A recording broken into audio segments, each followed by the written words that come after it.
Lovely to speak to you, Thank you. Mr. Alexander-Arnold.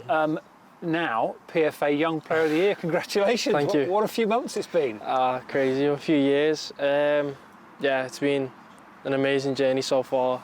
I always say thank you to everyone that's helped me and guided me along the right path along the way and helped me to become who I am today. And it's come at the end of this, strange season of sort of weird summer. Yeah. Talk to us about the celebrations after winning the title. Yeah, well, obviously we partied and celebrated through the whole of that night, and it's not often that you can celebrate winning a trophy for waiting 30 years for one. So since I've been obviously at the club since a young age, there's been spells of winning trophies and going long times without trophies and not being in and around title races and not being consistently up there at the top of the league. And for me, it's about making sure that we're consistent for a number of years. But like obviously Man City have been now for so many years, and Man United, where we want to be dominating on all fronts and competing on all fronts. So that's where the club needs to be, and I think we're at a good position now, but we can still get better. What was the key to success, do you think? What was it built on? What was essential to making sure that you won that title for the first time in such a long time? I'd probably say our failures. They were the biggest things for us. I think talking about the Champions League, it was the fact that we lost the season before. That's what helped us win. That's what taught us how to win and how we achieved that. And then that season we missed out by 1 point, 97 points and 1 loss in a season. You should be clinching the title, but it weren't meant to be. But it was about... That drove you on? That drove us. It's about the failures that motivate us. A lot of teams would have crumbled and fell off with their massive defeats, getting so close to achieving your dreams, and it being just snatched away at the final minutes is devastating. But as a team, the mentality was that's not happening again, and next year we learn, and we learn from what's just happened, and we can achieve better. And everybody talks about the Liverpool fullbacks. You had a nice little tussle with Andy Robertson last season about assist. I'm sure you're aware that he finished on 12 and you finished on 13. Correct. So is that going to continue this season? Hopefully. Look, we push each other. We're fortunate to be in such a team and a system that allows us and accommodates us to go forward and help the team and dictate the game and be creative and express ourselves. Have you noticed, since you and he have been so prolific down the flanks, that teams have adjusted to the way that you're smiling? Obviously they have, yeah?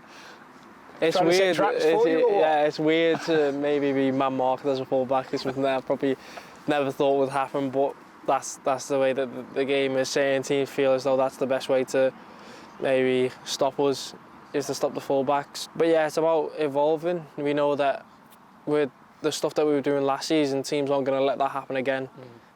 So we've got to adjust and evolve and try and figure out ways to be just as effective in possibly different ways. So what do they try and do? Try and pin you back, or try and sort of double team you? Different things happen. You get teams that will literally have a winger stand on your toes for a full 90 minutes. You've got wing backs who will jump out and be in your face. You've got teams with low blocks. You've got teams that are high press. There's a lot of things that go on, and I mean, you've got wingers that are really hard working and will track you to the byline, which is always a nightmare. I think as a fullback you want that winger that cheats a little bit just to give you a little bit more space. Seems like you've been around for a long time and you're still only 21 years old. Yeah. And I hope you don't mind me saying, I know you're not big-headed about these things, but you do seem remarkably grounded for a young man who's had so much success. Where does that come from? Is that family? Is that manager at the club? You're nodding to family. It seems that that's at the heart of it, really, is it? Yeah, it's the people I surround myself with. I can't sit here and say, oh, it's just me, that's how I think. Because I think at the end of the day, you're a product of your environment and you think the way that you've been taught how to think. So I've always been taught to be grounded and to try and achieve more, be better, never be satisfied. And footballers are always under pressure, whatever their age. We've seen that again this week. Do you feel that pressure, and have you felt that pressure in the past to be a role model? Comes with part and parcel of the job, really. Some people struggle with it, some people thrive from it. I think I'm one of the people that have accepted it. I understand what it means. I have a responsibility to lead and try and help the younger generation to try and become better people and to motivate them to see that dreams can come true with enough hard work and desire. Have you always had an old head on young shoulders? Do your family laugh about that? Hello, I've always been the type to probably sit back and try and read the room before I'm up saying stuff that might make me look a bit silly. So I try and gauge environments before I know what to say. Yeah, exactly. Yeah. So in that sense, I've always been quite reserved, but I've always been quite mature. I've always surrounded myself with people who will always try and get the best out of me and me with them also. You talk about that position of being a role model, which you seem to thrive in.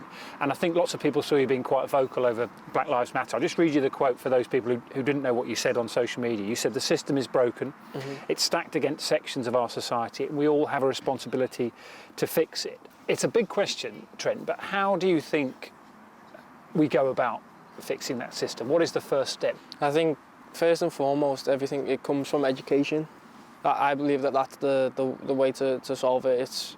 It's not something that can be solved in a day. It's not something that will be solved maybe in a year's time, but if in 10, 20, 30 years' time, the kids grow up not even knowing what racism is and not really knowing what it means because it doesn't exist anymore, then that means we're doing something right. So it's people in power, it's people with a platform, it's parents, it's teachers, it's setting up environments where racism can't survive and it doesn't exist. It's educating young minds into not judging people because of the colour of the skin.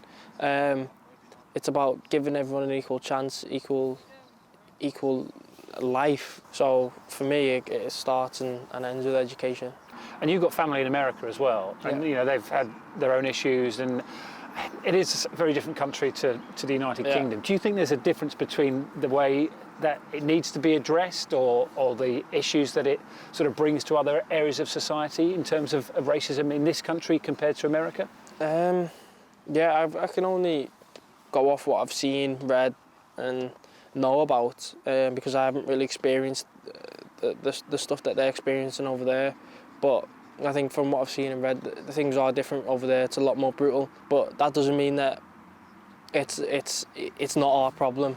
It's the world's problem. There should be people in all corners of the earth that are standing up against what's going on in different countries. Everyone should be supporting each other.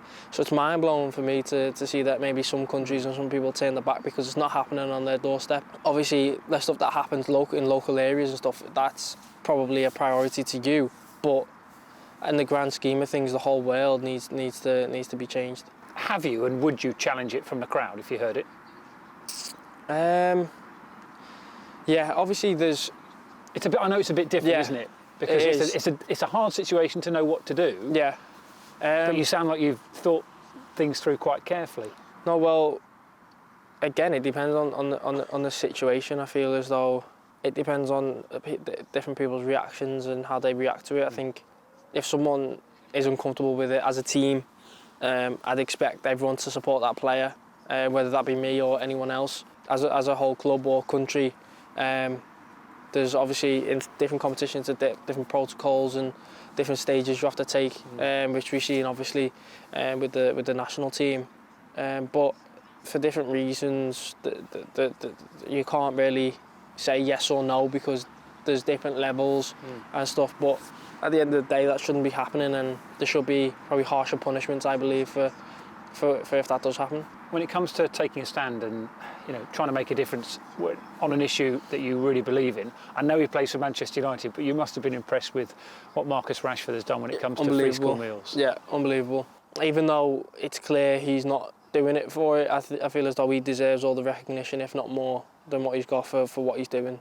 Unbelievable, changing the country, changing the way that the whole country is set up, and taking a stand against politicians that in the past was frowned upon. Really, they could really get away with stuff and not make a change because no one would challenge them. He's standing there on his own and challenging MPs and asking questions that should be asked. You've got to be brave to do that, haven't you? Of course, it takes a lot of courage, and I think I can only take my hat off to what he's done. I know obviously his family's an amazing family, and obviously a lot of the stuff that he believes in is because of his past and what he's been through, and he's so passionate about it that it's unbelievable to see. And I think I can only say well done to him. And do you still help out at the food bank in Liverpool with your family? I know it's not something that you talk about, but there are a lot of footballers who do amazing work like that. Yeah. I think, especially when you're heading into winter, it's a massive time. Obviously, with everything that's been going on and stuff, and people not working and people having to work from home and maybe income's down and being laid off from work, there's a lot more now than ever. So it's important that if you do have the opportunity and you do have the tools to help, then it's majorly important, because at times like this, when it's getting cold, the weather's not nice anymore, and obviously in the crisis and the pandemic that we've been through, times are tough. So it's always, now's a better time than ever to give back. Coming back to matters on the pitch, if you're a team that has learnt the most from defeats, are you convinced that you still have the hunger to go again and to push for another Premier League title, given that you won last year? More than ever, because I think the second one's harder than the first one, and I think that's the challenge that we thrive upon. I think it was always going to be difficult to break that 30-year spell of not winning it, but I think if you look back on when a team's won the Prem, and it's kind of rare to win it twice in a row, because it's so difficult. Everyone has got a target on your back because you're the team to beat. You're the champions. You're the ones with the gold badge on your sleeve. So they're coming into that game with that extra hunger and mentality, and we need to match that. So it's difficult to go to every team in the league, and they're kind of knowing for 4 or 5 weeks that Liverpool's coming, so we need to prepare. But that's the challenge that we have, and it's something that we need to adjust to straight away. And I'm sure with the mentality that we've shown over the last 2-3 years that we'll be up for the test. Final question. Do you ever sort of lie in bed or, walk through a park sometimes and think, what a bonkers 3 years it has been? Champions of Europe, champions of the Premier League, playing for your country, only 21 years old, so many hopes and dreams for what you can achieve in the future. And you've done all this already and you're only 21. Yeah, most of the time I'm thinking, where will I be in 4 years? 4 years? Like, what will I have achieved? What do I expect to have achieved? And for me, the sky's the limit. So I think inside my head's very, very ambitious. Are you going to tell us any of those ambitions? Just a lot of silverware. There's a lot of silverware, I can say that. Silverware is the dream. Well, congratulations on the silverware you've won already. Thank you. In your career at the age of 21. It's been a real pleasure talking to you. Thank you. Really hope you enjoy the season as well. Cheers. Thank you. Trent. Thanks for checking out the BBC Sport YouTube channel. Remember to give this video a like and make sure you subscribe and hit the bell button so you never miss an upload. See you soon.